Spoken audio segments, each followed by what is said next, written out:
نحمده ونستعينه ونؤمن به ونتوكل عليه ونعوذ بالله من شرور أنفسنا ومن سيئات أعمالنا من يهده الله فلا مضل له ومن يضلل فلا هادي له أشهد أن لا إله إلا الله وحده لا شريك له وأشهد أن محمدا عبده ورسوله أرسله بالهدى ودين الحق ليظهره على الدين كله ولو كره المشركون اللهم صل على محمد وعلى آل محمد كما صليت على إبراهيم وعلى آل إبراهيم إنك حميد مجيد اللهم بارك على محمد وعلى آل محمد كما باركت على إبراهيم وعلى آل إبراهيم إنك حميد مجيد أما بعد فإن خير الحديث كتاب الله وخير الهدي هدي محمد صلى الله عليه وسلم وشر الأمور محدثاتها وكل محدثة بدعة وكل بدعة ضلالة وكل ضلالة في النار أعوذ بالله من الشيطان الرجيم يا أيها الذين آمنوا اتقوا الله حق تقاته فلا تموتن إلا وأنتم مسلمون ബഹുമാനമുള്ള സത്യവിശ്വാസികളെ, വിശ്വാസിനികളെ, സഹോദരീ സഹോദരങ്ങളെ, അള്ളാഹുവിൻ്റെ വിധിവിലക്കുകൾ, കൽപ്പനാ നിർദ്ദേശങ്ങൾ ജീവിതത്തിൻ്റെ എല്ലാ മേഖലകളിലും പരമാവധി പാലിച്ച് തഖ്വയുള്ളവരായി ജീവിക്കുവാൻ ആത്മാർത്ഥമായി പരിശ്രമിക്കണമെന്ന് ഓരോരുത്തരെയും ഓർമ്മപ്പെടുത്തുകയാണ്. അല്ലാഹു സുബ്ഹാനഹു വ തആല അവൻ്റെ സ്വർഗപ്രവേശനത്തിന് അർഹരാകുന്ന നല്ല അടിമകളിൽ നമ്മെ ഏവരെയും ഉൾപ്പെടുത്തി അനുഗ്രഹിക്കുമാറാകട്ടെ. നമ്മളിൽ അധികം ആളുകളും ഇന്നത്തെ ദിവസം നോമ്പിലാണ്. കഴിഞ്ഞ ഒരു വർഷത്തെ പാപമാണ് ഈ നോമ്പ് കൊണ്ട് പുറത്തു കിട്ടുക എന്ന് നമ്മൾ വിചാരിക്കുന്നത്.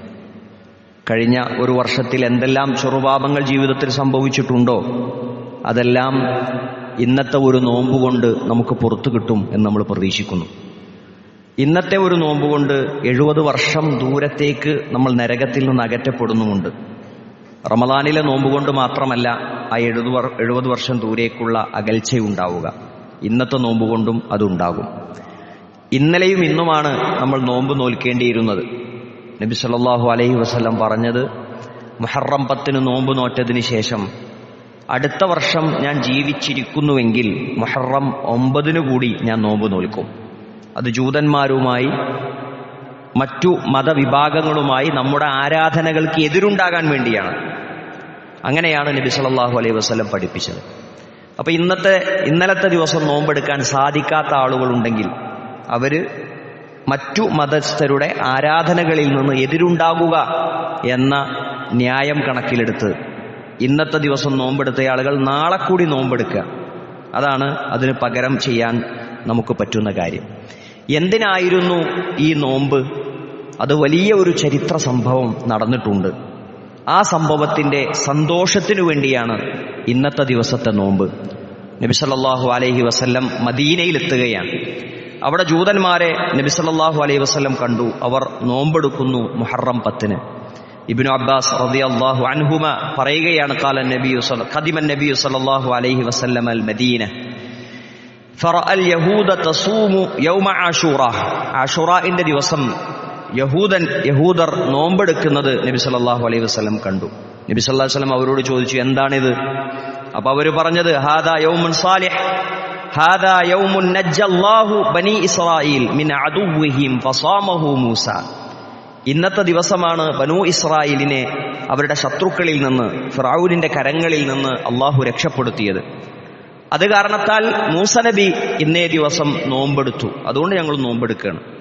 ജൂതന്മാർ ഞങ്ങൾ മൂസാ നബിന്റെ ആളുകളാണ് എന്ന് പറയുന്നവരാണല്ലോ ജൂതന്മാർ.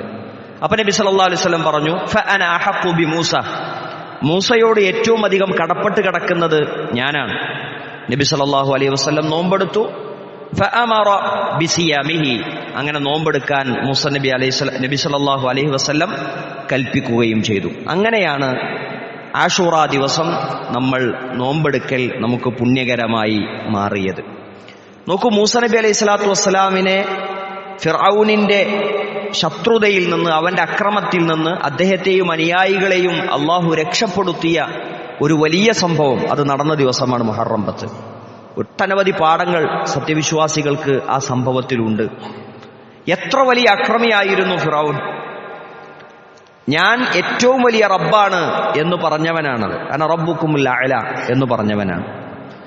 ഞാനാണ് ഈ നദികളൊക്കെ ഒഴുക്കുന്നത് എന്ന് പറഞ്ഞവനാണ്. ഞാൻ എന്നാ ഉയരത്തിലേക്ക് വലിയൊരു ബിൽഡിംഗ് ഉണ്ടാക്കുക, അതിന്റെ മുകളിൽ കയറി നോക്കട്ടെ, എന്റെ റബ്ബിനെ ഞാൻ കാണുന്നുണ്ടോ നോക്കട്ടെ എന്ന് ഡയലോഗ് പറഞ്ഞയാളാണ് ഫിർഔൻ. പക്ഷെ ആ ഫിർഔനെ എത്ര നിസ്സാരമായിട്ടാണ് അല്ലാഹു സുബ്ഹാനഹു വ തആല കൊന്നുകളഞ്ഞത്. ഒന്നും ചെയ്യാൻ കഴിയാതെ വായിൽ വെള്ളം കയറി, മൂക്കിൽ വെള്ളം കയറി, മുങ്ങി ചത്തുപോയി ഫിർഔൻ. ഫിർഔന്റെ വലിയ അഹങ്കാരികളായ ആളുകളൊക്കെ കൂടെ ഉണ്ടായിരുന്നു. എന്തെങ്കിലും ചെയ്യാൻ പറ്റിയില്ലല്ലോ. അത് അള്ളാഹുവിന്റെ സുന്നത്താണ്. വലിയ അക്രമങ്ങളായ ഭരണാധികാരികൾ അവരെന്തെങ്കിലുമൊക്കെ ചെയ്യും എന്ന് ഭീഷണിപ്പെടുത്തും. അങ്ങനെയാക്കും, ഞങ്ങളിവിടെ ഏക സിവിൽ കോഡ് കൊണ്ടുവരും, ഇവിടെ ആകെ തകർത്ത് കളയും, ഇവിടെ മുസ്ലിങ്ങൾ ഇല്ലാതാവും. ഒന്നും സംഭവിക്കൂല, ഒന്നും ചെയ്യാൻ കഴിയില്ല. അതൊക്കെ അവസാനിക്കുന്നൊരു ദിവസം ഉണ്ടാവും. ഇപ്പോൾ മൂസ നബി അലൈഹി സ്വലാത്തു വസ്സലാമിന്റെ കൂടെ ഉണ്ടായിരുന്ന ജാലവിദ്യക്കാരായ ആളുകൾ, ആ ജാലവിദ്യക്കാരായ ആളുകളും മൂസാ നബി അലൈഹി സ്വലാത്തു വസ്സലാമും തമ്മിൽ ഏറ്റുമുട്ടാനായി വന്നവരാ. എന്താ സംഭവിച്ചത്? ആ ജാലവിദ്യക്കാർ മുസ്ലിമായി. പിന്നീട് ഞങ്ങൾ മൂസ വിശ്വസിച്ച അള്ളാഹുൽ ഞങ്ങൾ വിശ്വസിക്കുന്നു എന്ന് പറഞ്ഞു. എന്താ ഫിർഔൻ ചെയ്തത്? ഫിർഔൻ അവരെ ക്രൂരമായി കൊല ചെയ്തു. വിശുദ്ധ ഖുർആനിലെ പ്രത്യക്ഷമായ പരാമർശത്തിൽ അതില്ലെങ്കിലും അവരെ ക്രൂരമായി കൊല ചെയ്തു എന്നാണ് കണ്ടത്. പക്ഷെ ഒരാൾ മരണപ്പെട്ടു പോയി, ഒരാളുടെ ജീവൻ നഷ്ടപ്പെട്ടു പോയി എന്നതുകൊണ്ട് അയാൾക്ക് നഷ്ടമാണോ ഉണ്ടാവുക? നോക്കൂ, ചരിത്രത്തിൽ വേറൊരു സംഭവം നടന്നിട്ടുണ്ട് ഇന്നേ ദിവസം. അത് ഹുസൈൻ റളിയല്ലാഹു തആല അൻഹുവിന്റെ കൊലപാതകമാണ്. കർബലയിൽ വെച്ച് ഹുസൈൻ റളിയല്ലാഹു തആല അൻഹു കൊല്ലപ്പെട്ട ദിവസമാണെന്ന്. ഇന്ന് ഷിയാക്കൾ വ്യത്യസ്തമായ ആരാധനാ രീതികൾ നടത്തുന്ന, അവരുടേതായ ശരീരത്തിൽ ഉപദ്രവമേൽപ്പിച്ച് ചോരയൊലിപ്പിച്ച് അതിന്റെ സങ്കടം കാണിക്കുന്ന ദിവസം കൂടിയാണെന്ന്. ഷിയാക്കൾ അത്തരം ആചാരങ്ങൾ അനുഷ്ഠിക്കുന്നത് ഹുസൈൻ റളിയല്ലാഹു തആല അൻഹു കർബലയിൽ വെച്ച് കൊല ചെയ്യപ്പെട്ടതിനാണ്. കർബലയിൽ വെച്ച് ഹുസൈൻ റളിയല്ലാഹു അൻഹു കൊല ചെയ്യപ്പെടുമെന്ന് നബി സല്ലല്ലാഹു അലൈഹി വസല്ലമക്ക് നേരത്തെ അറിയാമായിരുന്നു. നബി സല്ലല്ലാഹു അലൈഹി വസല്ലം ഒരു പിടി മണ്ണ് ജിബ്രീൽ അലൈഹി സ്വലാത്തു വസ്സലാം നബിയുടെ കയ്യിലെടുത്തു കൊടുത്തു. എന്നിട്ട് നബി സല്ലല്ലാഹു അലൈഹി വസല്ലം തന്റെ പ്രിയതമക്ക് ആ മണ്ണ് കൊടുത്തു. എന്നിട്ട് പറഞ്ഞു, ഈ മണ്ണ് നീ സൂക്ഷിച്ചു വെക്കണം. ഈ മണ്ണ് എപ്പോഴാണോ രക്തമായി മാറുന്നത് അപ്പോൾ ഹുസൈൻ റളിയല്ലാഹു അൻഹു കൊല ചെയ്യപ്പെട്ടു എന്ന് നിനക്ക് മനസ്സിലാക്കാം എന്നാണ്. നബി സല്ലല്ലാഹു അലൈഹി വസല്ലം ഹുസൈനെ പറ്റി രക്തസാക്ഷിയാകുമെന്ന സൂചന നേരത്തെ നൽകി. ഇന്ന പ്രദേശത്തേക്ക് നീ പോകുമ്പോൾ ഇങ്ങനൊരു അപകടം സംഭവിക്കാനുണ്ട് എന്ന ധാരണ നേരത്തെ തന്നെ ഹുസൈൻ റളിയല്ലാഹു അൻഹു ഉണ്ടായിരുന്നു. എന്തേ ഒരുപാട് സ്വഹാബിമാര് വേണ്ട പോകണ്ട എന്നൊക്കെ പറഞ്ഞിട്ടും ഹുസൈൻ റളിയല്ലാഹു അൻഹു പോയത്? അത് അങ്ങനെയാണ് എൻ്റെ അവസാനം എന്ന് അദ്ദേഹത്തിന് അറിയാം. അതുകൊണ്ടാണ് നേരത്തെ തന്നെ ആ വിവരം അദ്ദേഹത്തിനുണ്ട്, ഷഹാദത്ത് കിട്ടും എന്നത്. യുദ്ധത്തിനിറങ്ങുന്ന സമയത്ത് ആർക്കാ ജീവനോടുകൂടി തിരിച്ചു വരും എന്ന പ്രതീക്ഷയിൽ യുദ്ധത്തിൽ പങ്കെടുക്കുന്നത് ആരെങ്കിലും ഉണ്ടോ? ഇല്ലല്ലോ. ഈ യുദ്ധത്തിൽ എനിക്ക് മരണം കിട്ടണമെന്നാണ് ഓരോരുത്തരും ആഗ്രഹിക്കുന്നത്. ഉഹദ് യുദ്ധത്തിൽ വന്നവർ, ബദർ യുദ്ധത്തിൽ വന്നവർ, ഓരോ യുദ്ധത്തിലും നബിയെ ഇതിൽ എനിക്ക് ഷഹാദത്ത് കിട്ടാൻ വേണ്ടി നിങ്ങൾ ദുആ ചെയ്യട്ടോ എന്നല്ലേ അവർ പറയണത്. മരണം ആഗ്രഹിച്ച് ജീവിക്കുന്ന ആളുകൾ. അതാണ് മുസ്ലിങ്ങളെ പരാജയപ്പെടുത്താൻ സാധിക്കാത്തത്. മുസ്ലിങ്ങൾ എന്താ ഇന്ന് ചണ്ടികളെ പോലെയായത്? അല്ലേ, മലവെള്ളപ്പാച്ചിലിൽ ഒലിച്ചു വരുന്ന ചണ്ടികളെ പോലെയായി എന്ന് നബി സല്ലല്ലാഹു അലൈഹി വസല്ലം പറഞ്ഞിട്ടുണ്ട്. ഒരു കാലം വരും, അന്നേ ദിവസം ശത്രുക്കൾ നിങ്ങൾക്കുമേൽ കൈവക്കും. അല്ലെ, ഭക്ഷണത്തളികയിലേക്ക് ഭക്ഷണക്കൊതിയന്മാർ ചാടി വീഴുന്നത് പോലെ നിങ്ങളുടെ മേൽ ശത്രുക്കൾ ചാടി വീഴും. ഞങ്ങളന്ന് കുറവായിരിക്കും റസൂലേ? അല്ല, ബൽ അൻതും കസീർ, കുറെ ഉണ്ടാവും. പക്ഷേ നിങ്ങൾ മലവെള്ളപ്പാച്ചിൽ ഒലിച്ചു വരുന്ന ചണ്ടികളായിരിക്കുന്നു. അതെന്താ? ഹുബ്ബുദ്ദുനിയ, ദുനിയാവിനോടുള്ള അങ്ങേയറ്റത്തെ ആഗ്രഹം. ഒരു വാദി മുഴുവൻ സ്വർണം കിട്ടിയാലും, ഒരു താഴ്വര മുഴുവൻ സ്വർണം കിട്ടിയാലും ഇനി അടുത്തൊരു താഴ്വര കൂടി ഉണ്ടെങ്കിൽ തിരക്കടില്ലായിരുന്നു എന്ന് മനുഷ്യൻ വിചാരിക്കും. അവന്റെ ആഗ്രഹം തീരൂല. വകറാഹിയത്തുൽ മൗത്ത്, മരണത്തെ പേടി. അത് രണ്ടുമാണ് വിശ്വാസികൾക്കുള്ള വലിയ നഷ്ടം എന്നാണ്. മരണത്തെ ആഗ്രഹമല്ല. മരിച്ചു കഴിഞ്ഞാൽ വിശ്വാസിക്ക് ഭയങ്കര സന്തോഷമാണ്. ആഗ്രഹമാണ് മരിക്കാൻ. എന്താ ആഗ്രഹം മരിക്കാൻ? ഇവിടെ ദുനിയാവിൽ കുറെ ഇടങ്ങേറുകളൊക്കെ അല്ലേ. മരിച്ചു കഴിഞ്ഞാൽ ഒന്നുമില്ല. മരിച്ചു കഴിഞ്ഞാൽ പിന്നെ ഖബറിൽ സ്വർഗത്തിന്റെ സുഖാനുഭൂതികളിലൂടെ അവിടുത്തെ മണമാസ്വദിച്ച് അവിടുത്തെ സുഖ സൗകര്യങ്ങളോടുകൂടി ഖബറിൽ കഴിയാൻ നല്ല രസമാണ് വിശ്വാസിക്ക് മരിച്ചാല്. അതിനുശേഷം അതാണ് അവസാനിക്കണോടുകൂടി പിന്നെ നേരെ സ്വർഗത്തിലേക്ക്. അപ്പൊ അത് ആഗ്രഹിച്ചിട്ടാണ് വിശ്വാസി മരണത്തിന് കൊതിക്കുന്നത്, അല്ലെ? അതുകൊണ്ട് വിശ്വാസികൾക്ക് മരണത്തെ ഭയം ഉണ്ടാവില്ല, മരണത്തെ പേടി ഉണ്ടാവില്ല. അതിനർത്ഥം അസുഖം വന്നാൽ ഓൻ ചികിത്സിക്കൂല, ആ മരിച്ചോട്ടെ എന്ന് വിചാരിക്കുന്നല്ല. അത് തെറ്റാ. അങ്ങനെയല്ല, ആ മരിച്ചോട്ടെ അതല്ല. രോഗം വന്നു, ഇത് ഇങ്ങനെ അപകടം ഉണ്ടാവും, വണ്ടി സ്പീഡിൽ ഓടിച്ചു പോവാണ്, ഭയങ്കര വേഗതയിൽ, അമിത വേഗതയിൽ. എന്താ അത് ഇന്ന കാര്യത്തിനാവുമ്പോഴത്തേനും നടത്തണം. എടാ അപകടം പറ്റി മരിച്ചു പോകണം, അതിന് മരിക്കാൻ എനിക്ക് പേടിയില്ല, അത് പറയണോ? അത് തെറ്റാ, അത് ആത്മഹത്യയാണ്. അമിത വേഗതയിൽ വാഹനം ഓടിക്കുക എന്നുള്ള ആത്മഹത്യ, അതല്ല ഞാൻ പറഞ്ഞത്. നോക്കൂ, മൂസ നബി അലൈഹി സ്വലാത്തു വസ്സലാമിന്റെ ജീവിതത്തിൽ അദ്ദേഹത്തെ അല്ലാഹു സുബ്ഹാനഹു വ തആല രക്ഷപ്പെടുത്തിയ കാര്യത്തിൽ ഒട്ടനവധി വിശ്വാസികൾക്ക് പാടുണ്ട്. ശത്രുക്കളുടെ അക്രമം ഭയന്ന് പേടിയോടുകൂടി മരണഭയത്തോടുകൂടിയല്ല വിശ്വാസി ജീവിക്കുക. ഈ ദുനിയാവിൽ എന്തുണ്ടായാലും എന്താ, പരലോകത്തിനിക്ക് സ്വർഗത്തുനിന്ന് ഒന്നും കുറഞ്ഞു പോകരുത് എന്നാണ്. സ്വർഗത്തേക്കാൾ താഴെയുള്ള ഒന്നുകൊണ്ടും ഞാൻ തൃപ്തിപ്പെടുകയില്ല എന്ന തീരുമാനമാണ് വിശ്വാസികൾക്ക് ഉണ്ടാവുക. മൂസ നബി അലൈഹി സ്വലാത്തു വസ്സലാമും അനുചാരന്മാരും എല്ലാവരും കൂടി ആ കടൽ തീരത്തെത്തുന്നതുവരെ മൂസ നബി അലൈഹി സ്വലാത്തു വസ്സലാമക്ക് അറിവുണ്ടായിരുന്നോ ഈ കടൽ പിളർത്തി അള്ളാഹു എന്നെ രക്ഷപ്പെടുത്തുമെന്ന്? ഉണ്ടായിരുന്നോ? അറിയില്ലല്ലോ. അവിടെ എത്തിയതിന് ശേഷം അള്ളാഹു വടികൊണ്ട് അടിക്കാൻ പറഞ്ഞതിന് ശേഷം അടി കിട്ടി അത് പിളർന്നപ്പോഴാണ് മൂസ നബിക്ക് മനസ്സിലാവുന്നത് ഇങ്ങനെയാണ് പടച്ചോൻ രക്ഷപ്പെടുത്തുന്നത്. അതിനിടക്ക് അദ്ദേഹത്തിന്റെ അനുചരന്മാരെല്ലാവർക്കും ഭയം ഉണ്ടായിരുന്നു. അവർ പറഞ്ഞു, ഇന്നാല മുദറക്കൂൻ, നമ്മളിതാ പിടിക്കപ്പെടാൻ പോവുകയാണ്. കല്ല ഇന്നമഇ റബ്ബി സയഹ്ദീൻ, എന്റെ കൂടെ എന്റെ റബ്ബുണ്ട്, അവൻ എനിക്ക് മാർഗം കാണിച്ചു തന്നോളും. പേടിച്ചിട്ടില്ല, ഭയന്നിട്ടില്ല, പതറിയിട്ടില്ല, തകർന്നു പോയിട്ടില്ല, അല്ലേ? ധൈര്യത്തിൽ നിന്നു. കാരണം എന്താ? മൂസ നബി അലൈഹി സ്വലാത്തു വസ്സലാമിനോട്, ഹാറൂൻ അലൈഹി സ്വലാത്തു വസ്സലാമിനോട്, നിങ്ങൾ ഫിർഔനിന്റെ അടുക്കലേക്ക് പോയിക്കോളൂ, ഇന്നനീ മഅകുമ, നിങ്ങളോടൊപ്പം ഞാനുണ്ട് എന്നാര് പറഞ്ഞിട്ടുണ്ട്? അല്ലാഹ് പറഞ്ഞിട്ടുണ്ട്. അസ്മഉ വ അറ, കേട്ടും കണ്ടും ഞാൻ നിങ്ങളോടൊപ്പം ഉണ്ട് എന്ന് പറഞ്ഞിട്ടുണ്ട്. അത് മൂസ നബി അലൈഹി സ്വലാത്തു വസ്സലാമിനുള്ള അള്ളാഹുവിന്റെ പ്രത്യേകമായ ഒരു മഅയ്യത്താണ്. മഅയ്യ ഖാസയാണത്, പ്രത്യേകമായ മഅയ്യത്താണ്. ആ മഅയ്യത്ത് ഖാസ എന്നതിനപ്പുറത്ത് ഒന്നുകൂടി ഗ്രേഡ് കൂടിയതാണ്. അതിനേക്കാൾ മുകളിൽ ഒരു മഅയ്യത്ത്, പ്രത്യേകമായ കൂടെ ഉണ്ടാവുക, അത് മൂസ നബിക്കാണ് കിട്ടിയത്. എന്നാൽ നമുക്കൊക്കെ അള്ളാഹുവിന്റെ ആ കൂടെ ഉണ്ടാകലുണ്ട്. അള്ളാഹ് നമ്മളൊപ്പം ഉണ്ടോ എന്ന് ചോദിച്ചാൽ എല്ലാ സൃഷ്ടികളോടൊപ്പം അള്ളാഹ് ഉണ്ട്. അവന്റെ കാഴ്ച കൊണ്ടും അവന്റെ കേൾവി കൊണ്ടും അവന്റെ അറിവ് കൊണ്ടും അള്ളാഹു നമ്മളോടൊപ്പം ഉണ്ട്. അതെല്ലാ മനുഷ്യന്മാരൊപ്പം ഉണ്ട്. എന്നാൽ മുത്തഖീങ്ങളോടൊപ്പം, മുഹ്സിനുകളോടൊപ്പം, സ്വാബിരീങ്ങളോടൊപ്പം അള്ളാഹു പ്രത്യേകം പറഞ്ഞു. അത് അള്ളാഹു സുബ്ഹാനഹു വ തആല ഉണ്ട് എന്ന് പറഞ്ഞത് അത് ഖാസയാണ്, പ്രത്യേകമായ കൂടെ ഉണ്ടാകലാണ്. അത് നമ്മുടെ സംരക്ഷണത്തിനും നമ്മുടെ കാര്യങ്ങളിൽ ഇടപെട്ടുകൊണ്ടും നമ്മളെ സഹായിച്ചുകൊണ്ടും ഒക്കെ റബ്ബ് നമ്മളൊപ്പം ഉണ്ട്. മൂസനബിന്റെ ഒപ്പം ഉണ്ടായ മാതിരി നമ്മളൊപ്പം ഉണ്ട് എന്ന് നമ്മൾ മനസ്സിലാക്കണില്ല. അതിനർത്ഥം അള്ളാഹു നമുക്കിടയിൽ ഇറങ്ങി ഭൂമിയിൽ സൃഷ്ടികളോട് ഒട്ടിച്ചേർന്ന് അങ്ങനെ നിൽക്കുന്നുണ്ട് എന്നല്ല. അള്ളാഹു അത്യുന്നതിയിൽ, എവിടെ? ഏഴാനാകാശത്തിനപ്പുറത്ത് അവന്റെ അർശിന്റെ ഉപരിയിലാണ്. അർശിന്റെ ഉപരിയിലായ അള്ളാഹു സുബ്ഹാനഹു വ തആല എങ്ങനെയാണ് നമ്മളോടൊപ്പം ഉണ്ടാവുക? ഉണ്ടാവും എന്ന് പറഞ്ഞത് നമ്മളല്ലല്ലോ. അല്ല, ആരാ പറഞ്ഞത്? അല്ലല്ലേ പറഞ്ഞത്. അത് അള്ളാഹ് നോക്കിക്കോളും. എന്തിനാ വെറുതെ അങ്ങനത്തെ കാര്യങ്ങൾ ആലോചിച്ച് നമ്മൾ ടെൻഷനാവണ്? നമുക്ക് ഈ ഭൂമി ലോകത്തെ 3D ലോകത്തെ കാര്യങ്ങളല്ലേ നമുക്കറിയുള്ളൂ. അതിനപ്പുറമുള്ള ലോകത്തെ പറ്റി വല്ലതും നമുക്കറിയോ? പരലോകം എന്നതും അള്ളാഹുവിന്റെ ലോകം എന്നതും എത്ര ഡയമെൻഷനിലുള്ള ലോകമാണെന്ന് നമുക്ക് വല്ല ധാരണയുണ്ടോ? ഇല്ലല്ലോ. അത് അള്ളാന്റെ സൃഷ്ടിപ്പാണ്. അള്ളാഹ് പറഞ്ഞു ഞാൻ ഉണ്ടാവും. അത് അങ്ങനെ തന്നെ മനസ്സിലാക്കിയാൽ മതി. അള്ളാഹ് പറഞ്ഞ അങ്ങനെ തന്നെ വിശ്വസിക്കാം. ബുദ്ധിമാൻ എന്ന് പറഞ്ഞ വിശ്വാസി ബുദ്ധിമാനാന്ന് പറഞ്ഞത് അള്ളാനെക്കാളും ബുദ്ധിയില്ല എനിക്ക്, റസൂലിനെക്കാളും ബുദ്ധിയില്ല എനിക്ക് എന്ന മിനിമം തിരിച്ചറിവുണ്ടല്ലോ, അതുള്ളാനാ വിശ്വാസി. അതില്ലാത്ത ആളുകളുണ്ട്, വലിയ ബുദ്ധി പറയുന്ന ആൾക്കാരായിരിക്കും, പക്ഷെ ഓല് ബുദ്ധി ഇല്ലാത്തവരാണ്. എന്നെ സൃഷ്ടിച്ച റബ്ബിനേക്കാൾ ബുദ്ധിയുണ്ട് എനിക്ക് എന്ന് പറയുന്ന വിഡ്ഢികളാണ് അവര്. ഓലിജാതി ഡയലോഗുകൾ പറയുമ്പോൾ നമുക്ക് പരിഹാസമാണ് തോന്നുന്നത്, അല്ലേ? അല്ലാഹു സുബ്ഹാനഹു വ തആല നമ്മളോടൊപ്പം ഉണ്ടാവും, നമ്മളോടൊപ്പം, വിശ്വാസികളോടൊപ്പം ഉണ്ടാവും. നമ്മുടെ വിശ്വാസം ശരിയാണെങ്കിൽ, നമ്മുടെ കർമ്മങ്ങൾ അള്ളാഹുവിന് ഇഷ്ടപ്പെട്ട കർമ്മമാണെങ്കിൽ നമ്മളോടൊപ്പം അല്ലാഹു സുബ്ഹാനഹു വ തആല ഉണ്ടാവും. മൂസ നബി അലൈഹി സ്വലാത്തു വസ്സലാമിനോടൊപ്പം അല്ലാഹ് ഉണ്ടായി. ശത്രുക്കളിൽ നിന്ന്, ഫിർഔനിന്റെ അക്രമത്തിൽ നിന്ന് മൂസ നബി അലൈഹി സ്വലാത്തു വസ്സലാമിനെ അല്ലാഹു സുബ്ഹാനഹു വ തആല രക്ഷപ്പെടുത്തി, അല്ലേ? അതെല്ലായ്പ്പോഴും അള്ളാഹുവിന്റെ സഹായം അങ്ങനെ ഉണ്ടാവും വിശ്വാസികൾക്ക്.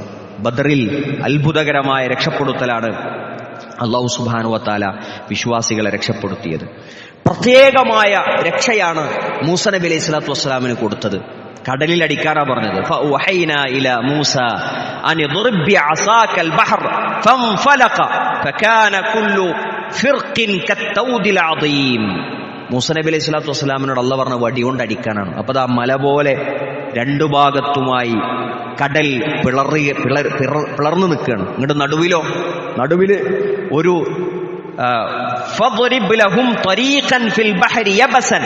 ഒരു ഉണങ്ങിയ വഴി എവിടെ രൂപപ്പെടുകയാണ്? കടലിന്റെ നടുവിൽ രൂപപ്പെടുകയാണ്. അതിലൂടെ നടന്നുപോയി മൂസ നബി അലൈഹി സ്വലാത്തു വസ്സലാമും തന്റെ അനുചരന്മാരും രക്ഷപ്പെടുത്തുകയാണ്.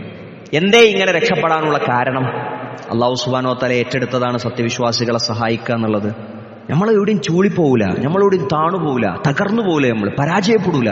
എന്തേ നമ്മൾ പരാജയപ്പെടാതിരിക്കാൻ കാരണം? സത്യവിശ്വാസികളെ രക്ഷപ്പെടുത്തുക എന്നത് അല്ലാഹു സുബ്ഹാനഹു വ തആല സ്വന്തം ബാധ്യതയായി ഏറ്റെടുത്തതാണ്. പടച്ചോനെ നിനക്കിത് ചെയ്യൽ നിർബന്ധമാണെന്ന് നമുക്ക് ആർക്കെങ്കിലും പറയാൻ പറ്റുമോ? പറ്റൂലല്ലോ. പക്ഷെ അല്ലാഹ് സ്വന്തം ചില കാര്യങ്ങൾ എനിക്ക് നിർബന്ധമാണ് എന്ന് പറഞ്ഞ് ഏറ്റെടുത്തിട്ടുണ്ട്. പ്രാർത്ഥിക്കുന്നവരുടെ പ്രാർത്ഥനയ്ക്ക് ഉത്തരം തരൽ എന്റെ പണിയാണ്, ഞാനത് ഏറ്റെടുത്തിട്ടുണ്ട് അല്ലാഹ് പറയാ. പ്രത്യേകിച്ച് രാത്രിയുടെ അവസാന സമയത്ത് ഒന്നാനാകാശത്തിലേക്ക് റബ്ബ് ഇറങ്ങി വരുന്ന സമയത്ത് പ്രാർത്ഥിക്കുന്നുണ്ടെങ്കിൽ ആ പ്രാർത്ഥനയ്ക്ക് ഞാൻ ഉത്തരം നൽകാം എന്ന് അല്ലാഹ് പറഞ്ഞതാ. തൗബ ചെയ്യുന്ന ആളുകളുടെ തൗബ സ്വീകരിക്കാം, അത് ഞാൻ എന്റെ ബാധ്യതയായി ഏറ്റെടുത്തിരിക്കുന്നു എന്ന് അല്ലാഹു സ്വന്തം പറഞ്ഞതാ. അതേപോലെ അല്ലാഹ് ഏറ്റെടുത്ത കാര്യമാണ് എന്ത്? ثم ننجي رسلنا والذين آمنوا كذلك حقا علينا ننجي المؤمنين. സൂറത്ത് യൂനുസിലെ 103-ാമത്തെ ആയത്തിലൂടെ അല്ലാഹ് പറയാ, അത് ഹക്കൻ അലൈന, നമ്മുടെ മേലുള്ള ബാധ്യതയാണെന്ന്. അല്ലാഹ് ബാധ്യത ഏറ്റെടുത്ത കാര്യമാണ് സത്യവിശ്വാസികളെ രക്ഷപ്പെടുത്തുക എന്നുള്ളത്. ദീനൊക്കെ അനുസരിച്ച് ഇങ്ങനെ ജീവിച്ചാൽ കുറേ കാര്യങ്ങൾ നഷ്ടമാണ്. കച്ചവടമൊന്നും അങ്ങനെ വിചാരിച്ച മാതിരി നടക്കില്ല. എന്ത് കാലത്താണ് നിങ്ങൾ ജീവിക്കുന്നത്? എല്ലാ സാമ്പത്തിക ഇടപാടുകളൊക്കെ പൂർണ്ണമായി ഇസ്ലാമികമാക്കി കൊണ്ടുപോകാൻ കഴിയുമെന്നാണോ നിങ്ങൾ വിചാരിക്കുന്നത് എന്നൊക്കെ കച്ചവടക്കാർ ചോദിക്കും. ആ ജോലി പറ്റൂല, ഈ ജോലി പറ്റൂല, അതൊക്കെ കൂടി നോക്കിയാൽ പിന്നെ എന്ത് ജോലി അവിടെ കിട്ടുക എന്നൊക്കെ ചോദിക്കും അല്ലേ? നമ്മൾ സൂക്ഷ്മത പാലിച്ച് അള്ളാഹുവിൽ പ്രതീക്ഷയർപ്പിച്ച് അല്ലേ? നോക്കി, ഭൗതിക സാഹചര്യങ്ങൾ വെച്ച് നോക്കുമ്പോൾ അവിടുത്തെ ഭരണാധികാരിയാണ് ഫിറഔൻ. മൂസാ നബിയോ അവിടുത്തെ ഒരു കൊലപാതകം ചെയ്ത് കുറ്റവാളി എന്ന ലേബലുള്ള ആളാണ് മൂസാ നബി. ആ മൂസാ നബിയാണ് ആരോട് യുദ്ധം ചെയ്യുന്നത്? ഏറ്റുമുട്ടുന്നത് ഭരണാധികാരിയോട് യുദ്ധം ചെയ്യണം. ഒരു ജയിലിൽ അടക്കപ്പെടേണ്ട കുറ്റം ചെയ്ത വ്യക്തിയും ആ നാടിന്റെ ഏറ്റവും വലിയ ഭരണാധികാരിയും പറഞ്ഞതൊക്കെ നടക്കുന്ന ആളും തമ്മിൽ ഏറ്റുമുട്ടിയിട്ട് അള്ളാഹു നിസ്സാരമായ ആ ഭരണാധികാരിയെ ഒന്നുമില്ലാതാക്കി മാറ്റി എന്ന് പറഞ്ഞാൽ പിന്നെ നമ്മളെ കാര്യം എന്താ വേണ്ടത്? നമുക്കാകെ നമ്മളെ കുടുംബത്തിന് ചെലവ് കഴിഞ്ഞ് പോകാനുള്ള ഭക്ഷണം പോരെ, ഒരു വീട് വെക്കാനുള്ള പൈസ പോരെ, ഒരു വാഹനം വാങ്ങാനുള്ള പൈസ പോരെ, ജീവിതം മുന്നോട്ട് പോകാനുള്ള വിദ്യാഭ്യാസം നടന്നു പോകാനുള്ള കാര്യം പോരെ. അതിനപ്പുറമൊന്നും നമുക്ക് ആവശ്യമില്ലല്ലോ. അല്ലാഹു സുബ്ഹാനഹു വ തആലയെ സംബന്ധിച്ചിടത്തോളം അതൊന്നും പ്രയാസമുള്ള കാര്യമല്ല. അപ്പൊ എവിടെയും നമ്മൾ താഴ്ന്നു കൊടുക്കേണ്ട, മതനിയമങ്ങളുടെ മുമ്പിൽ നമ്മൾ പിന്നെ ചൂളിപ്പോകേണ്ട, നമ്മൾ ഒതുങ്ങി കൊടുക്കേണ്ട, നമ്മൾ അല്ലാഹു സുബ്ഹാനഹു വ തആലയുടെ മുന്നിലാണ് നമ്മൾ കീഴൊതുങ്ങേണ്ടത്. ആളുകളുടെ മുമ്പിൽ പരാജയപ്പെടേണ്ട യാതൊരു ആവശ്യവും നമുക്കില്ല. വിശ്വാസികൾക്ക് പരീക്ഷണത്തിന് ശേഷം വിജയമുണ്ടാകുമെന്നാണ് മൂസ നബി അലൈഹി സ്വലാത്തു വസ്സലാമിന്റെ ചരിത്രം നമ്മളെ പഠിപ്പിക്കുന്നത്. അല്ലാഹു സുബ്ഹാനഹു വ തആല എന്തൊന്ന് വിധിച്ചോ ആ വിധിച്ചതിനപ്പുറത്ത് യാതൊന്നും സംഭവിക്കുകയില്ല എന്ന ഉറപ്പാണ് സത്യവിശ്വാസികൾക്ക് ഇതിലൂടെ ലഭ്യമാകുന്നത്. അങ്ങനെ മൂസ നബിയുടെ ചരിത്രത്തിൽ വലിയ പാഠങ്ങൾ സത്യവിശ്വാസികൾക്കുണ്ട്. അത്തരം പാഠങ്ങൾ ജീവിതത്തിൽ മനസ്സിലാക്കി അതനുസരിച്ച് അല്ലാഹു സുബ്ഹാനഹു വ തആലയുടെ ഇഷ്ടം ലഭിക്കാനും അല്ലാഹു സുബ്ഹാനഹു വ തആലയുടെ നല്ല അടിമകളായി മാറാനും നമ്മൾ ഏവരും പരിശ്രമിക്കുക. അല്ലാഹു നാം ഏവരെയും അനുഗ്രഹിക്കുമാറാകട്ടെ.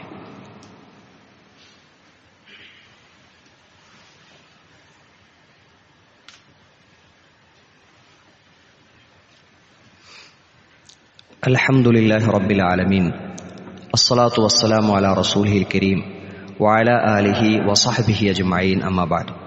അല്ലാഹുവിനെ സൂക്ഷിച്ച് ജീവിക്കണമെന്ന് ഒരിക്കൽ കൂടി ഓർമ്മപ്പെടുത്തുകയാണ്. ഷിയഈ വിശ്വാസക്കാരായ ആളുകൾ അലി റളിയല്ലാഹു അൻഹുവിന്റെ ആളുകളാണ് ഞങ്ങൾ എന്ന് പറഞ്ഞുകൊണ്ടാണ് അവരവരുടെ പ്രചാരണം നടത്താറുള്ളത്. കർബല അവരുടെ ഒരു പ്രധാന ആയുധമാണ്.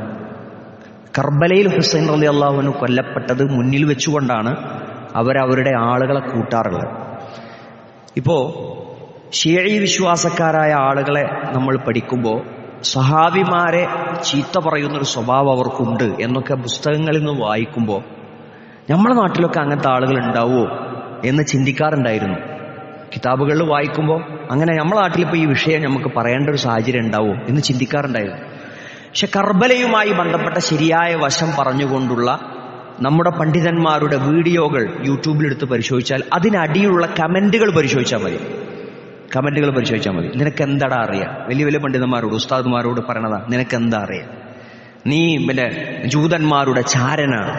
എന്തേ പറഞ്ഞിട്ടുള്ളൂ? കർബലയിൽ എന്താ സംഭവിച്ചതെന്നുള്ളത് ശരിയായി പറഞ്ഞിട്ടുള്ളൂ അല്ലേ?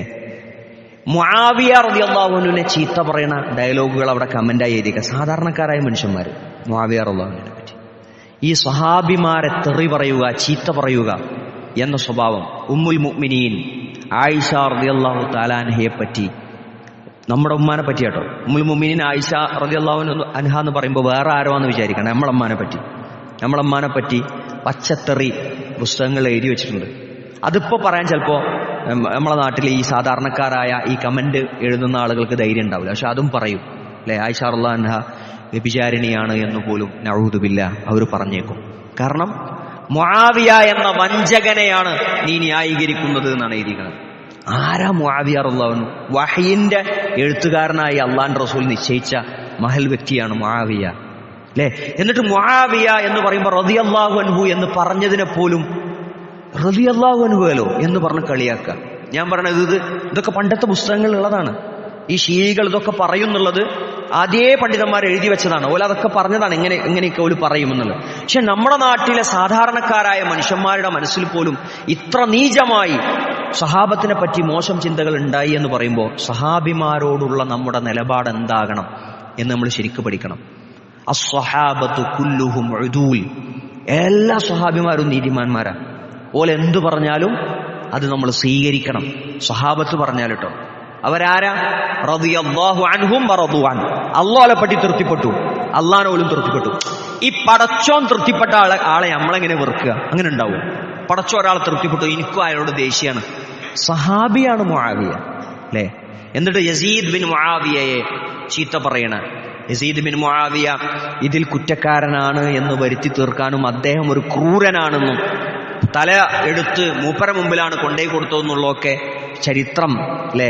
യസീദ് ബിൻ മുആവിയാണ് പിന്നെ ഹുസൈൻ റളിയല്ലാഹുവിന്റെ കൊലപാതകത്തിൽ മുഖ്യ കുറ്റവാളി എന്ന് വരുത്തി തീർക്കാൻ വേണ്ടിയിട്ടുള്ള ചരിത്രങ്ങൾ, ആ ചരിത്രങ്ങളൊക്കെ വിശ്വസിക്കുന്ന ആൾക്കാർ നമ്മുടെ ഇടയിലുണ്ട്. നമ്മളെ മദ്രസ പാഠപുസ്തകങ്ങളിൽ നിന്നും ചരിത്ര പുസ്തകങ്ങളിൽ നിന്നും ഒക്കെ അത്തരം ചില ചരിത്രങ്ങളാണ് നമ്മൾ വായിച്ചിട്ടുള്ളത്. ലോകം മുഴുവൻ അങ്ങനെ വിഷയമുണ്ട്. ലോകം മുഴുവൻ വായിച്ചത് ഷിഈയ ഗ്രന്ഥകാരന്മാർ രചിച്ച ചരിത്രത്തിന്റെ ഭാഗങ്ങളാണ്. അതിന്റെ യഥാർത്ഥ വശങ്ങൾ നമ്മൾ കേട്ടിട്ടില്ല. പീസ് റേഡിയോയിൽ യുഗചരിതം ചുവരെഴുത്ത് എന്ന പേരിൽ ഒരു പ്രോഗ്രാം ഉണ്ടായിരുന്നു, ചുവരെഴുത്ത്. ആ ചുവരെഴുത്ത് എന്നുള്ള പ്രോഗ്രാമിൽ വളരെ വിശദമായി ഇത്തരം തെറ്റായ ചരിത്രങ്ങളെക്കുറിച്ചുള്ള ശരിയായ കാഴ്ചപ്പാടുകൾ പഠിപ്പിച്ചു തന്നിട്ടുണ്ട്. അത്തരം വീഡിയോകൾ നമ്മൾ കാണുക. കർബലയെക്കുറിച്ചുള്ള യഥാർത്ഥ ചരിത്രം പറയുന്ന വീഡിയോകൾ അവൈലബിൾ ആണ്. നമ്മുടെ പള്ളിയുടെ ഗ്രൂപ്പിൽ നമുക്കത് പോസ്റ്റ് ചെയ്യാൻ പറ്റും. അത് കേൾക്കുക. എന്നിട്ട് ചരിത്രത്തിൽ നിന്ന് തെറ്റായ ചരിത്രങ്ങൾ മനസ്സിലാക്കി വെച്ച ആളുകളിൽ നിന്ന് നമ്മൾ മാറി നിൽക്കുക. ശരിയായ വശം പഠിക്കണം. സഹാബത്തിനെ ആരെങ്കിലും ഒരാൾ തെറി പറഞ്ഞു എന്ന് പറഞ്ഞാൽ അതിനർത്ഥം അയാൾ റസൂലുള്ളാഹി സ്വല്ലല്ലാഹു അലൈഹി വസല്ലമിനെ ചീത്ത പറഞ്ഞു എന്നാണ്. സംശയമൊന്നുമില്ല അല്ലേ. നബി സല്ലല്ലാഹു അലൈഹി വസല്ലമും സഹാബത്തും കൂടി യുദ്ധത്തിന്റെ യാത്രയിലാണ്. ആ യുദ്ധയാത്രക്കിടയിൽ ചില ആളുകൾ, അവരുടെ കൂട്ടത്തിലെ ചില ആളുകൾ അവർ പറഞ്ഞു, ഇപ്പൊ പോണോക്ക് ഇങ്ങനെ കാണാം, അവിടെ ചെന്നാ കാണണ്ടേ ഇവരെ കോലം, എന്താ ഇവരൊക്കെ തിന്നാൻ വേണ്ടി പോവുകയാണ്, ശത്രുക്കളാണ് നേരിട്ട് കാണുമ്പോൾ പേടിച്ചു വരണം നിൽക്കും എന്ന് പറഞ്ഞു. ആരെ? ഈ കൂട്ടത്തിലുള്ള ആളുകളെ പറ്റി. ഈ കൂട്ടത്തിലുള്ള ആളുകൾ സഹാബത്തിനെ പറ്റിയാ പറഞ്ഞു. നബിനെ പറ്റി എന്തെങ്കിലും പറഞ്ഞു? ഒന്നും പറഞ്ഞിട്ടില്ല കേട്ടോ. നബിനെ പറ്റി ഒന്നും പറഞ്ഞിട്ടില്ല. ഈ സഹാബിമാരെ പറ്റി, കൂടെയുള്ള സഹാബത്തിനെ പറ്റി ആ കൂട്ടത്തിലുള്ള കുറച്ച് മുനാഫിക്കുകളായ ആളുകൾ ഇത്തരം ഡയലോഗ് പറഞ്ഞു. ഇവരൊക്കെ ഇങ്ങനെ പോയാൽ ധൈര്യമല്ല, തീറ്റക്ക് ആഗ്രഹമുള്ള ആൾക്കാരാണ്. അതാ പറഞ്ഞു കേട്ടോ. എന്താണ് അല്ലാഹു സുബ്ഹാനഹു വ തആല അവരെ പറ്റി പറഞ്ഞത്? ഖദ് കഫർതും ബഅദ ഈമാനിക്കും, നിങ്ങൾ മുഅ്മിനാണെന്ന് പറഞ്ഞതിന് ശേഷം നിങ്ങളിതാ കാഫറായിരിക്കുന്നു.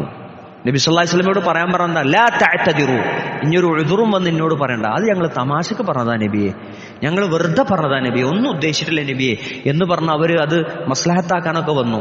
ലാ തഅ്തദിറു, ഒരു ന്യായവും പറയണ്ട. ഖദ് കഫർതും, നിങ്ങൾ അവിശ്വാസികളായിരിക്കുന്നു എന്ന് അല്ലാഹു സുബ്ഹാനഹു വ തആല പറയാ. കാഫറായിരിക്കുന്നു എന്ന് പറയാം. എന്തേ പറഞ്ഞത്? സഹാബിമാരെ ചീത്ത പറഞ്ഞതാ. അപ്പോൾ ഒരു സഹാബിയെയും ഏതെങ്കിലും തരത്തിൽ അദ്ദേഹം ഒരു ശരിയല്ലാത്തയാളാണ് എന്ന് വരുത്തി തീർക്കുന്ന സംസാരം നമ്മുടെ ഭാഗത്ത് നിന്നുണ്ടാകാൻ പാടില്ല. അബൂ ഹുറൈറ റളിയല്ലാഹുവിനെ പറ്റി മോശം പറയുന്ന ആളുകൾ മുസ്ലിം നാമധാരികളായ ആളുകളുണ്ട്, എഴുതി വെച്ചിട്ടുണ്ട്. അവർ കേരളത്തിൽ ഇറങ്ങിയ പുസ്തകങ്ങളിൽ മലയാള പുസ്തകങ്ങളിൽ അബൂ ഹുറൈറ റളിയല്ലാഹു അൻഹുവിനെ പറ്റി മോശമായി എഴുതി വെച്ചിട്ടുണ്ട്. അബൂ ഹുറൈറ മോശക്കാരനാന്ന് വന്നാൽ അതിന്റെ അർത്ഥം എന്താ? അദ്ദേഹം പറഞ്ഞതാണ് ഹദീസുകളിൽ, നബി സല്ലല്ലാഹു അലൈഹി വസല്ലമയുടെ ഹദീസുകളിൽ ഒരുപാട് ഹദീസുകൾ, ആ ഹദീസുകളൊക്കെ അദ്ദേഹം പണത്തിനു വേണ്ടി എഴുതിയുണ്ടാക്കി കൊടുത്തതാണെന്ന് ഒരു വിശ്വാസിക്ക് മനസ്സിലാക്കാൻ പറ്റുമോ? അല്ലേ? വലിയ അക്രമങ്ങളാണ് മുസ്ലിം ഉമ്മത്തിന്റെ പേരിലുള്ള പണ്ഡിതന്മാർ ചെയ്യുന്നത്. അപ്പോൾ ഏതെങ്കിലുമൊക്കെ വിശ്വാസം നമുക്കുണ്ടായാൽ മതി, എങ്ങനെങ്കിലുമൊക്കെ കഴിഞ്ഞു പോയാൽ മതി, ഏതെങ്കിലുമൊക്കെ ഒരു മഹല്ലിൽ മെമ്പർഷിപ്പ് ഉണ്ടായാൽ മതി, ആരെങ്കിലുമൊക്കെ ഉസ്താദുമാർ പറഞ്ഞത് കേട്ടാൽ മതി എന്ന് പറഞ്ഞ് അറിവില്ലാത്തവരായി ജീവിക്കാൻ നമുക്ക് പറ്റൂല. നമ്മൾ ശരിയായ സ്രോതസ്സിൽ നിന്ന് മതം പഠിക്കേണ്ട ആളുകളാണ്. അല്ലെങ്കിൽ നമ്മുടെ ശരിയായ സ്രോതസ്സിൽ നിന്ന് വായന നടത്തേണ്ടവരാണ്, ശരിയായ സ്രോതസ്സിൽ നിന്ന് പ്രസംഗം കേൾക്കേണ്ടവരാണ്. അല്ലെങ്കിൽ നമുക്ക് തെറ്റായ വിശ്വാസങ്ങൾ ഉണ്ടാവും, തെറ്റായ കാഴ്ചപ്പാടുകൾ ഉണ്ടാവും. നമുക്കത് മനസ്സിലാകാതെ അവരുടെ കൂട്ടത്തിൽ നമ്മൾ പെട്ടുപോകും. അല്ലാഹു സുബ്ഹാനഹു വ തആലയോട് യഥാർത്ഥമായ വിശ്വാസത്തിൽ അടിയുറച്ച് തന്നെ ജീവിക്കാനുള്ള തൗഫീഖിന് വേണ്ടി നമ്മൾ പ്രാർത്ഥിക്കണം. എപ്പോഴും സദാസമയം വിശ്വാസത്തിൽ തന്നെ ഉണ്ടാവണം. അതിങ്ങനെ എപ്പോഴെങ്ങനെയെങ്കിലുമൊക്കെ ജീവിച്ചിട്ട് അവസാന സമയത്ത് നന്നായാൽ മതി എന്ന് വിചാരിക്കുന്നുണ്ടെങ്കിൽ അത് തെറ്റാണ്. അവസാന സമയത്ത് നന്നാവാൻ നമുക്ക് അവസരം ഉണ്ടാവില്ല. അവസാന സമയത്ത് ഇനി നന്നായാൽ വല്ല കാര്യമുണ്ടോ? അത് കാര്യമില്ല. അതാണ് ഫിർഔനിന്റെ ചരിത്രത്തിൽ, മൂസാ നബി അലൈഹി സ്വലാത്തു വസ്സലാമിന്റെ ചരിത്രത്തിൽ നമ്മൾ പഠിക്കേണ്ട പ്രധാന പാഠം. ഹത്താ ഇദാ അദ്റകഹുൽ ഖർഖ് ഖാല ആമൻതു അല്ലാ ഇലാഹ ഇല്ലല്ലാഹ് അല്ലാ ഇലാഹ ഇല്ലല്ലദീ ആമനത് ബിഹി ബനൂ ഇസ്രായീൽ. അല്ലാതെ ആരാധനക്കർഹനില്ലാന്ന് ഞാൻ വിശ്വസിക്കുന്നു. ആരിലാണ് ഞാൻ വിശ്വസിക്കുന്നത്? ബനൂ ഇസ്രായീൽ മൊത്തത്തിൽ വിശ്വസിച്ച ആ അല്ലാഹുവിൽ ഞാനിതാ വിശ്വസിക്കുന്നു എന്ന് പറഞ്ഞു. ആര്? ഫിർഔൻ. എപ്പോ? മരിക്കണ സമയത്ത്. അവൻ മരിച്ച് മുങ്ങിത്താഴും എന്ന് പറഞ്ഞപ്പോ വ അന മിനൽ മുസ്ലിമീൻ, ഞാനിതാ മുസ്ലിങ്ങളിൽ പെട്ടവനായിരിക്കുന്നു എന്ന് ഫിർഔൻ പറഞ്ഞപ്പോഴും ആ ഫിർഔനിന്റെ ആ പറച്ചിൽ അല്ലാഹു സ്വീകരിച്ചോ? സ്വീകരിച്ചില്ല. അത് സ്വീകരിച്ചില്ല. മരിക്കണ സമയത്ത് ഞാൻ അങ്ങനായി ഇങ്ങനായി നന്നായി എന്ന് പറഞ്ഞുകൊണ്ട് പടച്ചോൻ സ്വീകരിക്കൂല.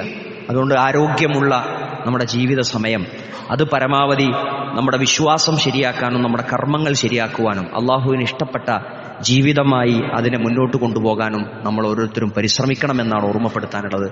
മൂസാ നബി അലൈഹി സ്വലാത്തു വസ്സലാമിന് വഴി കാണിച്ചു കൊടുത്ത, കടലിലേക്കുള്ള വഴി കാണിച്ചു കൊടുത്ത, രക്ഷപ്പെടാനുള്ള വഴി കാണിച്ചു കൊടുത്ത ഒരു വൃദ്ധമാതാവിനെ പറ്റി നബി സല്ലല്ലാഹു അലൈഹി വസല്ലം പറഞ്ഞു തരുന്നുണ്ട്. ആ വൃദ്ധമാതാവിന്റെ ഈമാൻ, അവരെപ്പോലെയാകാൻ നിങ്ങൾക്ക് എന്തേ കഴിയാത്തത് എന്ന് നബി സല്ലല്ലാഹു അലൈഹി വസല്ലം ചോദിക്കുന്നുണ്ട്. ആ വൃദ്ധമാതാവ് എന്താണ്? ജീവിതത്തിൽ ഒരുപാട് സൗകര്യങ്ങൾ നേടിയെടുക്കാവുന്ന ഒരവസരം മുന്നിൽ വന്നു. മൂസാ നബിയാണ് ചോദിക്കുന്നത്, എന്താ നിങ്ങൾക്ക് വേണ്ടത് ചോദിച്ചോളി. അപ്പൊ ദുനിയാവിന്റെ ഒന്നും ചോദിക്കാതെ എനിക്ക് താങ്കളോടൊപ്പം അള്ളാഹുവിന്റെ സന്നിധിയിൽ സ്വർഗത്തിൽ സ്ഥാനം വേണം, അത് മാത്രമേ എനിക്ക് വേണ്ടതുള്ളൂ എന്ന് വാശി പിടിച്ച്, അതല്ലാത്ത വേറെന്തെങ്കിലും കൂടെ ചോദിച്ചോളി എന്ന് പറഞ്ഞപ്പോൾ അത് സമ്മതിക്കാതെ, മൂസാ നബിക്ക് അത് അനിഷ്ടമായിട്ടും ഇല്ല എനിക്കതന്നെ വേണം എന്ന് പറഞ്ഞ് വാശി പിടിച്ച്, അങ്ങനെയാണ് അവര് ആ അള്ളാഹു സുബ്ഹാനഹു വ തആലയുടെ വഹി ലഭിച്ച് മൂസാ നബി അവർക്ക് പറഞ്ഞു കൊടുക്കുകയാണ്, നിങ്ങൾക്ക് ആ സ്ഥാനമുണ്ട് എന്ന് കേട്ടപ്പോൾ മാത്രം. എവിടെയാണ് യൂസുഫ് നബി അലൈഹി സ്വലാത്തു വസ്സലാമിന്റെ മൃതദേഹം അടക്കം ചെയ്തിട്ടുള്ളത് എന്ന വിവരം വെളിപ്പെടുത്തി കൊടുക്കണം. അതുവരെ പറഞ്ഞു കൊടുത്തില്ല. പറഞ്ഞുതരൂല എന്നാ പറഞ്ഞു. ഇത് പറഞ്ഞു എനിക്കിത് ഉറപ്പ് തരണമെന്ന്. അങ്ങനെ ആ ഉറപ്പ് കിട്ടിയിട്ടാണ് അവരത് പറഞ്ഞു കൊടുത്തത്. അപ്പൊ ദുനിയാവിലെ എന്തെങ്കിലുമൊക്കെ സുഖസൗകര്യങ്ങൾക്ക് വേണ്ടിയല്ല നമ്മുടെ ജീവിതം ഉണ്ടാകേണ്ടത്.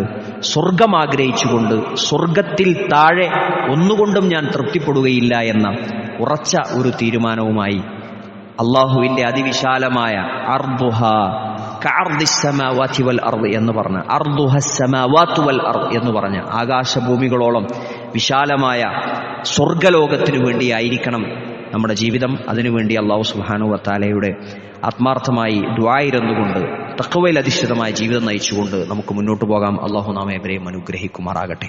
ചെയ്തു പോയിട്ടുള്ള ചെറുതും വലുതുമായ തെറ്റുകുറ്റങ്ങൾ അല്ലാഹു പുറത്തുമാക്കി തരുമാറാകട്ടെ. കടങ്ങളെല്ലാം വീട്ടി സുഖമായി ജീവിക്കാനുള്ള സൗഭാഗ്യം അല്ലാഹു നമുക്ക് പ്രദാനം ചെയ്യുമാറാകട്ടെ. രോഗം കൊണ്ട് വലയുന്നവരുടെ രോഗം അല്ലാഹു ശിഫയാക്കി നൽകുമാറാകട്ടെ. ലോകത്തിന്റെ വിവിധ ഭാഗങ്ങളിൽ വിവിധ കാരണങ്ങളാൽ പ്രയാസം അനുഭവിക്കുന്ന നമ്മുടെ സഹോദരങ്ങൾ അല്ലാഹു എല്ലാവരുടെയും പ്രയാസങ്ങൾ നീക്കിക്കൊടുക്കുമാറാകട്ടെ.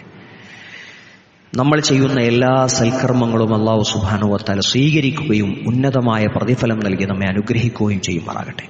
തെറ്റുകളിൽ നിന്ന് സമ്പൂർണ്ണമായി വിട്ടുനിന്ന് തഖ്വയിൽ അധിഷ്ഠിതമായ ജീവിതം നയിക്കാൻ അല്ലാഹു നമുക്ക് ഏവർക്കും അനുഗ്രഹം പ്രദാനം ചെയ്യുമാറാകട്ടെ. കുടുംബത്തിൽ അല്ലാഹു സുബ്ഹാനഹു വ തആല നമുക്ക് സമാധാനം അരുളുമാറാകട്ടെ. സന്താനങ്ങളിൽ നിന്ന് കൺകുളിർമ നമുക്ക് പ്രദാനം ചെയ്യുമാറാകട്ടെ. നമ്മുടെ മാതാപിതാക്കൾക്ക് അല്ലാഹു സുബ്ഹാനഹു വ തആല ആഫിയത്തോടുകൂടിയുള്ള ദീർഘായുസ് പ്രദാനം ചെയ്യുമാറാകട്ടെ. اللهم اغفر للمؤمنين والمؤمنات والمسلمين والمسلمات الأحياء منهم والأموات إنك مجيب دعوات يا قاضي الحاجات. ربنا تقبل منا إنك أنت السميع العليم وتب علينا إنك أنت التواب الرحيم واغفر لنا يا غافر المذنبين. ربنا آتنا في الدنيا حسنة وفي الآخرة حسنة وقنا عذاب النار. وصلى الله على نبينا محمد وعلى آله وصحبه وسلم. أقيموا الصلاة.